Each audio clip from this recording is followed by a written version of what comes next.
विक्रम सम्वत 1824 को कुरा हो। कहिल्यै खाम नअस्ताउने उपमा पाएका बेलायती साम्राज्यको वक्रदृष्टि नेपालमाथि परेको थियो।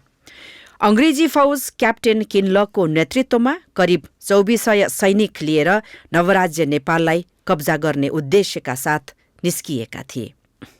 तत्कालीन इस्ट इन्डियाबाट नेपालको तराई भूमि हुँदै पहाड चढ्दै गरेको अंग्रेज फौजमाथि पौवागढी नजिकैको खना जंगलमा लुकेर बसेको नेपाली फौजले छापामार शैलीमा आक्रमण गर्यो। चलाकीपूर्वक अरिङ्गालको गोलाबाट बाण हानेर अरिङ्गाल बिचकाएपछि अंग्रेज सैनिकहरू तितर बितर भए। गोर्खाली सैनिकको प्रहार, अरिङ्गालको टोकाई र सिस्नोको पोलाइका कारण अंग्रेज फौज नराम्ररी पराजित भयो। उक्त युद्धमा करिब 1600 अंग्रेज सैनिक मारिए। त्यही युद्धले इस्ट इन्डिया कम्पनीबाट नेपाललाई स्वाधीन राख्न सक्षम बनायो।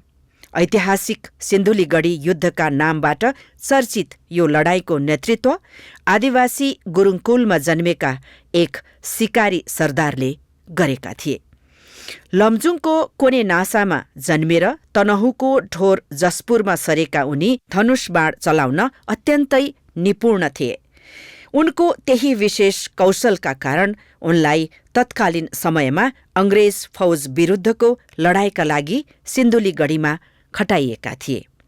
अत्याधुनिक हतियारले सुसज्जित विश्वभर साम्राज्य विस्तार गरिरहेको अजेय मानिएको बेलायती फौजलाई परास्त गरेका उनलाई आदरका साथ नेपाल बचाउने बाजे भनेर पनि चिनिने गरेको छ। मुलुकको अस्तित्व जोगाएका आदिवासी गौरव थिए सिकारी सरदार वंश गुरुङ।